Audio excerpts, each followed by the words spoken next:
परमपिता परमात्मा की शिक्षा वेद के रूप में हमारे सामने उपलब्ध है। प्रत्येक दिन हमारे यहाँ आश्रम में सामवेद के मंत्रों का हम पाठ करते हैं। आज भी हमने वेद पाठ किया, उससे आहुति भी प्रदान की, स्वाध्याय किया। तो सामवेद के 844 मंत्र जो आया, यद्यपि हम हिंदी में अर्थ पढ़ लिया है तो उसके ऊपर कुछ विचार करते हैं। मंत्र है अग्निना अग्नि समिध्यते कबीर गृहपतेर युवा हव्यवट जो वास्या। मंत्र में क्या प्रस्तुत किया गया? एक प्रसिद्ध वाक्य है वेद का, आप लोगों ने भी सुना होगा। अग्निना अग्नि समिध्यते, अग्नि के द्वारा अग्नि दीप्तिमान समिध्यते प्रज्वलित होती है। जैसे दिवाली आदि होता है तो दिया जलाते हैं, तो पहले तो दिया सब तैयार करके रख देते हैं, 100 1000 जितने में हो रख देते हैं। फिर एक दीपक को जलाते हैं और उस दीपक से दूसरे दीपक को जलाते हैं। फिर 2 आदमी 2 दीपक ले गए और 2 को जला दिए। फिर 4 आदमी लेकर 4 दीपक को जला दिए। अग्नि से अग्नि प्रज्वलित होती है। वेद मंत्र तो ये कह रहा है कि अग्नि से अग्नि प्रज्वलित होती है, और हम व्यवहार में इसको देखते हैं। कहीं भी कार्यक्रम शुभारंभ करते हैं, दीप प्रज्वलन करते हैं, तो पहले कैंडल जलाएंगे, वो कैंडल से जलाएंगे, अथवा कोई दीपक छोटा सा जलाएंगे, उस दीपक से बड़े दीपक को जलाते हैं। अग्नि आ जाए तो उससे अग्नि संबंधित होती। हवन हम करते हैं या तो हमारा अखंड अग्नि चलता है, अग्नि को हम ढक देते हैं। अगले दिन जो उस राख के अंदर जो छुपी हुई अग्नि है, उस अग्नि से कितने प्रज्वलित होता है, कितनी समिधाएं, कितनी सामग्री और घृत का हम आहुति के रूप में प्रदान करते, सब प्रज्वलित हो जाता।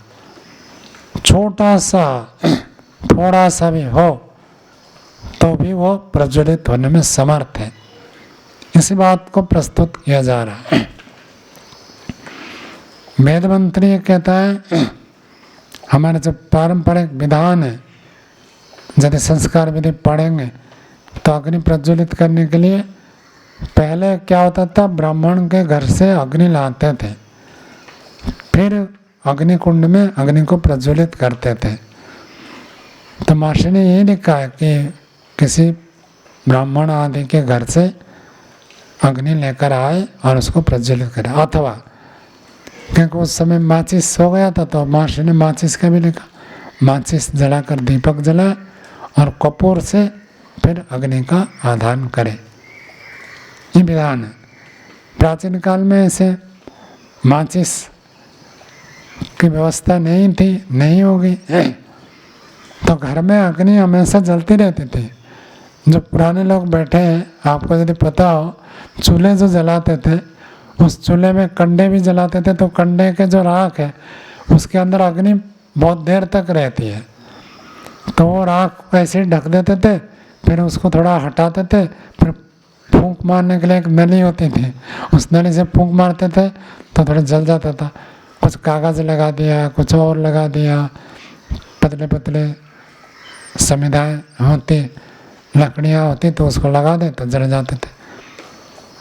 और यदि घर के अग्नि बुझ गई है तो दूसरे के घर से लाते थे। ये तो हमने प्रत्यक्ष देखा है। तो दूसरे के घर से अग्नि लाकर अपने घर में चूल्हे में अग्नि को प्रज्वलित करते थे। तो अग्नि से अग्नि प्रज्वलित होती है। क्या कहना चाहते हैं वेद मंत्र, क्या शिक्षा देना चाहते हैं? जो अग्नि है वही दूसरों को प्रज्वलित कर सकता है। पहले अग्नि बनना पड़ेगा, समझ में आ रहा है प्रभुदत्त जी? जब अग्नि बनोगे तब दूसरों को प्रज्वलित कर सकते हो। खुद अग्नि नहीं बने तब दूसरों को प्रज्वलित नहीं कर सकते। तपना पड़ेगा पहले। जो व्यक्ति जितना अधिक तपता है, तपस्या करता है, वो उतना ही अपने जीवन को अग्निमय बनाता है तो दूसरों को प्रज्वलित कर सकता है। स्वामी दयानंद जी ने अपने थोड़े जीवन काल में समाज के कार्य करने के लिए केवल उनके पास केवल 10 का वर्ष मिला। उससे पहले तो पढ़ाई करने, घूमना, साधुओं को ढूंढना, योगियों को ढूंढना, इसमें सारा समय गया। जब पढ़ाई लिखाई पूरी हुई और योग साधना में परिपक्व होकर समाज के कार्य के लिए उतरे, केवल 10 साल। और 10 साल में महर्षि दयानंद ने इतना कर दिया, अब 150 साल में भी आर्य समाज में कोई दूसरा व्यक्ति इतना नहीं कर पाया। वेद भाष्य से लेकर, शास्त्रार्थ से लेकर, ग्रंथों की रचना लेकर, सत्यार्थ प्रकाश जी से अमर ग्रंथ की रचना से लेकर कितने कार्य कर गए अकेला व्यक्ति। कैसे वो अग्नि बने, अग्नि बन जाए तब तो प्रज्वलित कर देगा अपने को भी और पूरे दूसरे को, समाज को, राष्ट्र को और पूरे विश्व को प्रज्वलित करने की क्षमता आ जाती है। विदेश के चिंतक, दार्शनिक विद्वानों ने भी प्रस्तुत किया। हम तो भारत में एक अग्नि को देख रहे हैं। अब कल्पना करके देखिए, सारे मत मतांतर जितने भी प्रस्तुत थे, अंधविश्वास, कुरीतियाँ, पाखंड, नारी शिक्षा का विरोध और सतीदाह दाह प्रथा, क्या क्या कुरीतियाँ थी, सबको उखाड़ कर फेंक दिया। कहा मैं किसी को नहीं मानता हूँ। आज समाज में जो प्रचलित है, बड़े बड़े धर्मगुरु बैठे हैं, लेकिन उनको ये हिम्मत नहीं है कहने के लिए गलत क्या है, सही क्या है, क्योंकि उनको लगता है हम कहते ही हमारे भक्त अलग हो जाएंगे, हमको तो कोई मानेगा नहीं। लेकिन एक अग्नि प्रज्वलित हुई और कितने को प्रज्वलित कर दिया। ये अग्नि ही अग्नि को प्रज्वलित कर सकता है। जो अग्नि नहीं है और दूसरे को अग्नि में प्रज्वलित नहीं कर सकता। खुद के अंदर अग्नि हो, खुद के अंदर तप हो, खुद के अंदर ज्ञान की अग्नि हो तो दूसरों को ज्ञानी कर सकता है, जला सकता है, प्रज्वलित कर सकता है, प्रकट कर सकता है। नहीं है तो नहीं कर सकता। तो पहले खुद को अग्नि बनना पड़ता है। दीपक में एक बाती को हम रखते हैं, बाती जब जलती है तब जाकर प्रकाश आता है, जलना पड़ता है। जो खुद जलता है वही प्रकाशित कर सकता है, जो जलता नहीं है वो प्रकाशित नहीं कर सकता। अग्निना अग्नि समिद्यते, इसको विद्वान लोग जैसे व्याख्या करते हैं, एक विद्वान दूसरों को विद्वान बना देता है, एक योगी दूसरों को योगी बना देता है। एक परोपकारी व्यक्ति समाज का कार्य आरंभ करता है तो लोग स्वतः आते हैं और उसके परोपकार के कार्य में सहयोग करते हैं। ये नियम है। निष्काम भाव में यदि कोई व्यक्ति कार्य करता है उसको सहयोगी मिलेगा ही मिलेगा। स्वार्थ आ जाए तब तो दोष आ जाता है, विशेष गति नहीं होगी, प्रगति नहीं होगी। तब अग्नि, ज्ञान की अग्नि प्रज्वलित हो तो आगे उस अग्नि से आगे आगे प्रज्वलित होती है। ये परंपरा चली आ रही है। रोज हम पाठ पढ़ते हैं, मंत्र पाठ करते हैं, तेजस्वी नौ अधितमस्तु, तेजस्वी नौ अधितम, नौ का अर्थ हम दोनों का। हमारा जो पढ़ा हुआ पाठ है, शास्त्र है, जो विद्या हम पढ़ते हैं वो विद्या तेजस्वी हो। कैसे तेजस्वी हो? हम जितना पढ़ते हैं, जानते हैं, हम दूसरों को बताएंगे तभी तो तेजस्वी होगा। सृष्टि के आरंभ में परमात्मा से अग्नि वायु आदित्य अंगिरा महर्षि ब्रह्मा इस ज्ञान को प्राप्त किए, वो आगे बढ़ा है। अब सृष्टि से वहां से लेकर आज तक वेद की अक्षुण्ण परंपरा है। हम पढ़ते 1,96,8,53,127 वर्ष हो गया, वो अक्षुण्ण परंपरा चल रही है।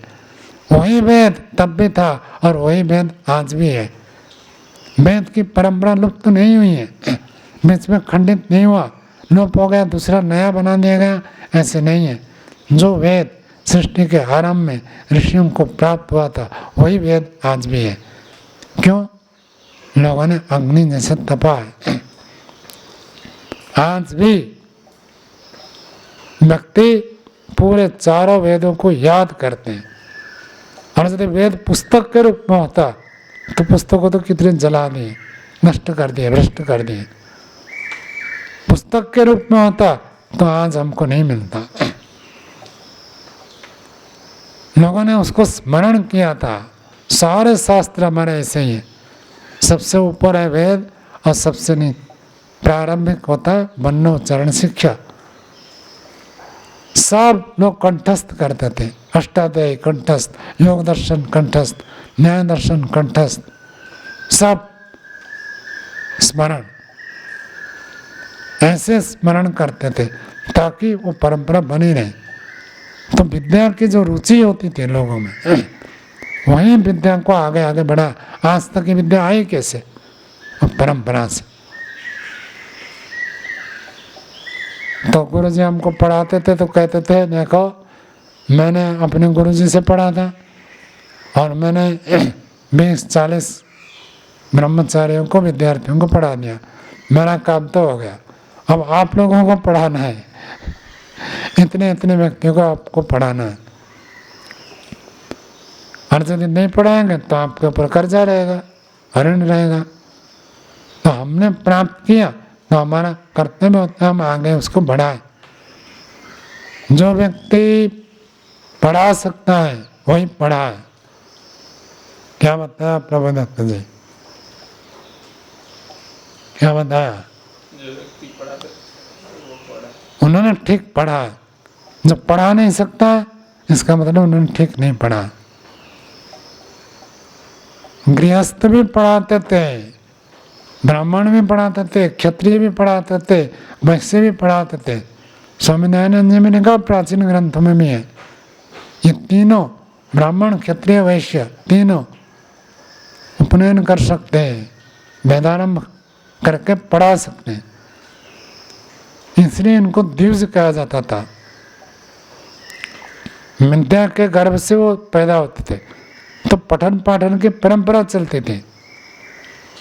आज धीरे धीरे वो परंपरा कम होती जा रही है, लेकिन उसको बढ़ाने के लिए भी लोग भरसक प्रयत्न करते हैं। दक्षिण भारत में आज भी है, पूरे के पूरा वेद उनको याद है। रोजोड़ में भी वानप्रस्थ आश्रम में अब वहाँ भी वेद पाठ स्मरण की प्रक्रिया चालू है। छोटे छोटे बच्चे हैं, बहुत छोटे छोटे बच्चे हैं, कोई 8 साल का 10 साल का है, उनको भी वेद पाठ कराया जाता है।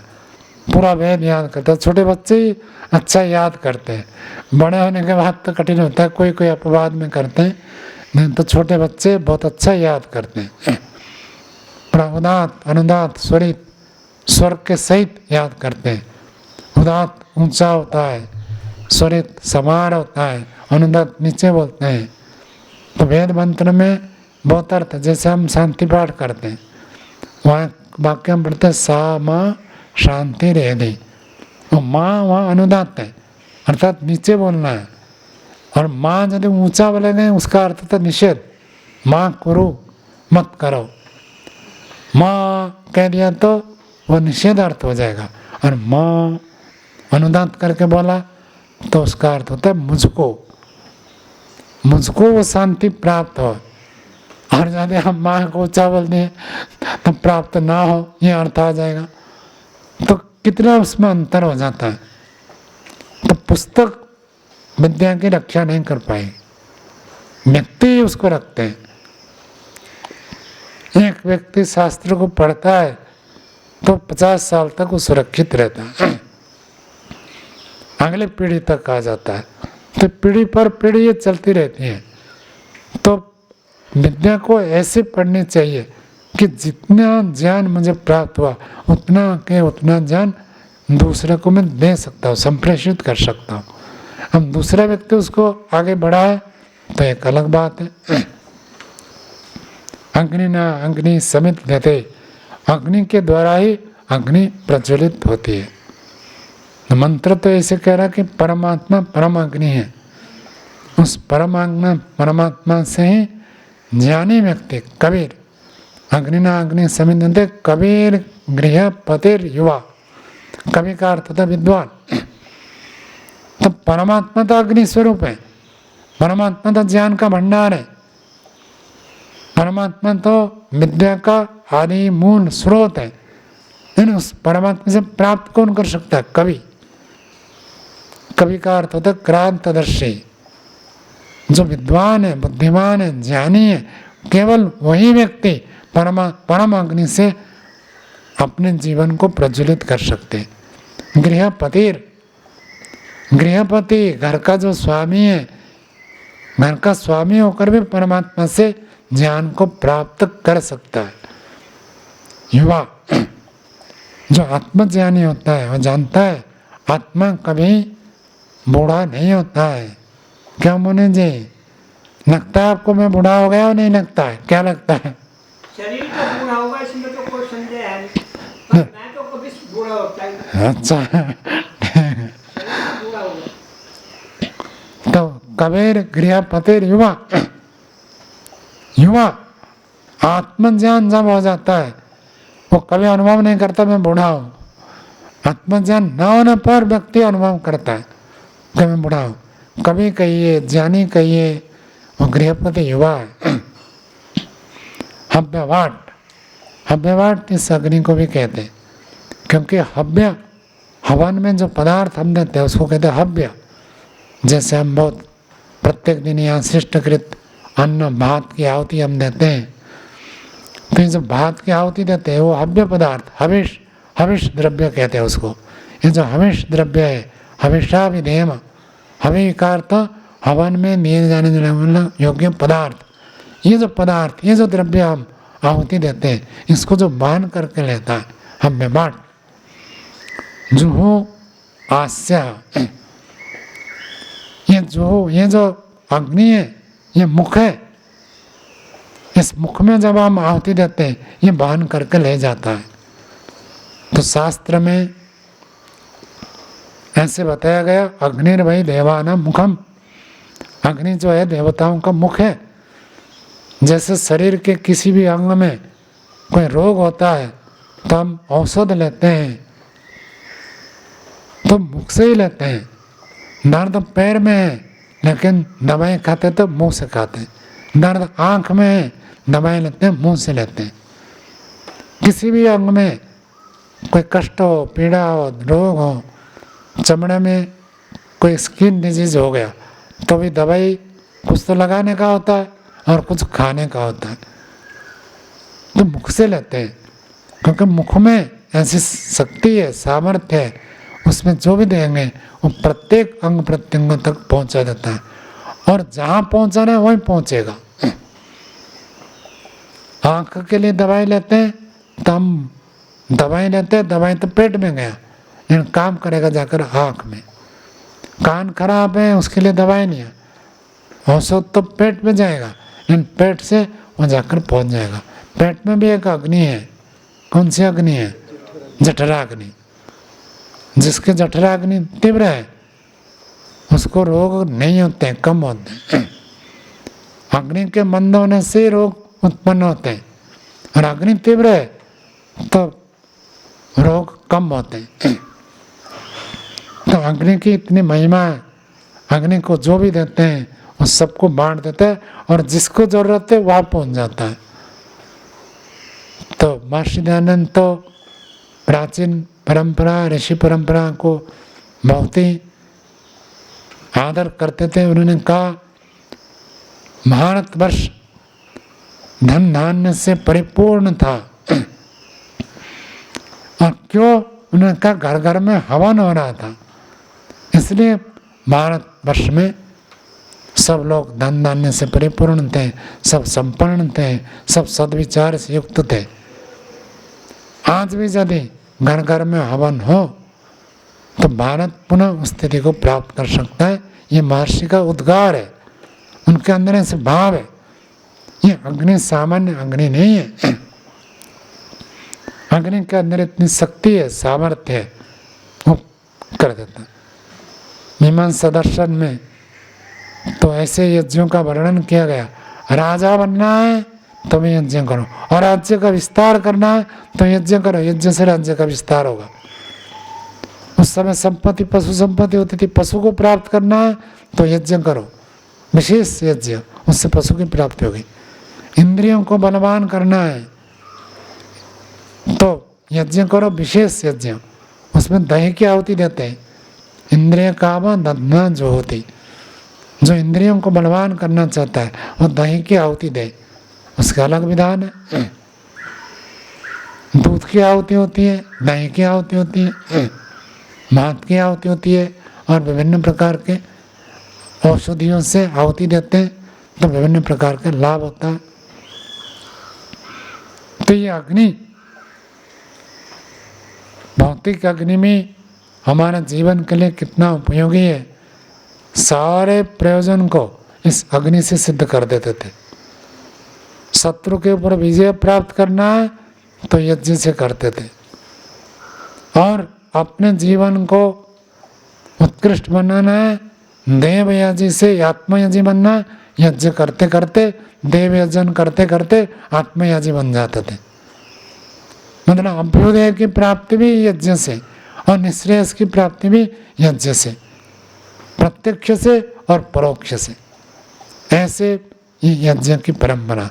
तो अग्निना अग्नि समिध्यते कबीर गृहपतिर युवा हव्यवाट जुहु अस्या आस्या।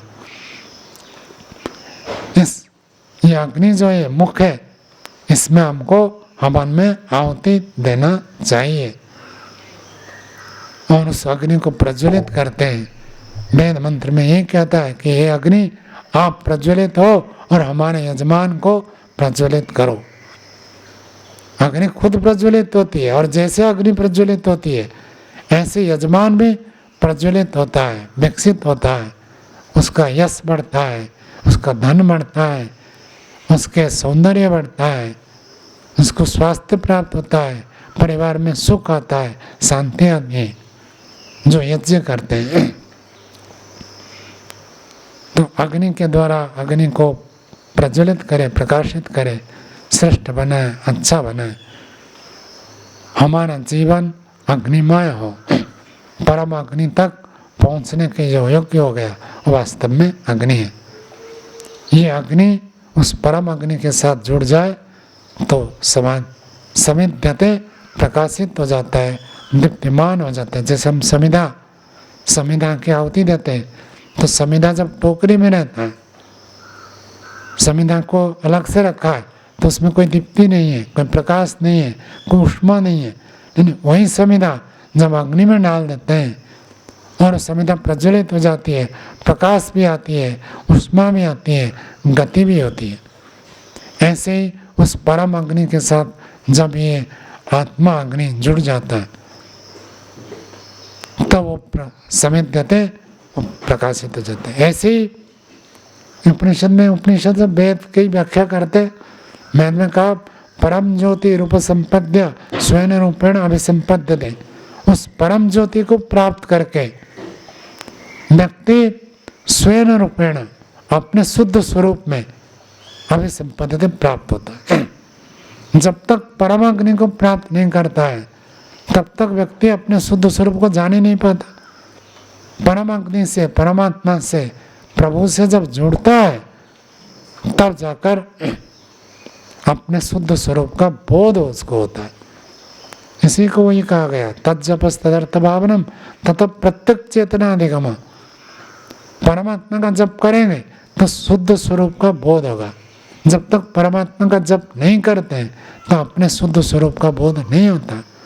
व्यक्ति आपको पुरुष मानता है, स्त्री मानता है, युवा मानता है, बच्चा मानता है, वृद्ध मानता है, मूर्ख मानता है, विद्वान मानता है, शुद्ध स्वरूप का ज्ञान नहीं होता। वो परम अग्नि ही हमको शुद्ध स्वरूप ज्ञान कराने में समर्थ है। तो हम अग्नि को प्राप्त करें और उस अग्नि को प्राप्त करके हम भी अग्निमय बन जाए। परम अग्नि को प्राप्त करना तो बहुत ऊंची बात है। संसार में भी जो अग्नि स्वरूप है, ज्ञानी पुरुष है, सदाचारी है, धार्मिक है, विद्वान है, उनके संग से जाकर हम अपने जीवन को अग्निमय बनाए। अग्नि की क्या विशेषता है? जहाँ भी कूड़ा कचरा इकट्ठा होता है हम आग लगा देते हैं, कूड़ा कचरा को जला देता है, समाप्त कर देता है। हमारे जीवन से दोषों को दूर कर देना ही अग्निमय है। जीवन के अंदर अंतःकरण में हो अथवा बाह्य व्यवहार में हो, जो दोष है, दुर्गुण है, उन सबको समाप्त कर देना, इसी का नाम है अग्नि। इस अग्नि से वही शिक्षा लेना है कि हमारे जीवन में दोष दुर्गुण दूर हो जाए, और उसी के लिए ही पहले आप विद्वानों के समीप जाते हैं और उनसे जब हम अपने जीवन को शुद्ध करते, पवित्र करते, तब परम अग्नि के साथ हमारा संबंध हो जाता है, जीवन सफल हो जाता है। समय के अनुसार मानिए समय के अनुसार हम यहाँ पर विराम देते हैं। ओम।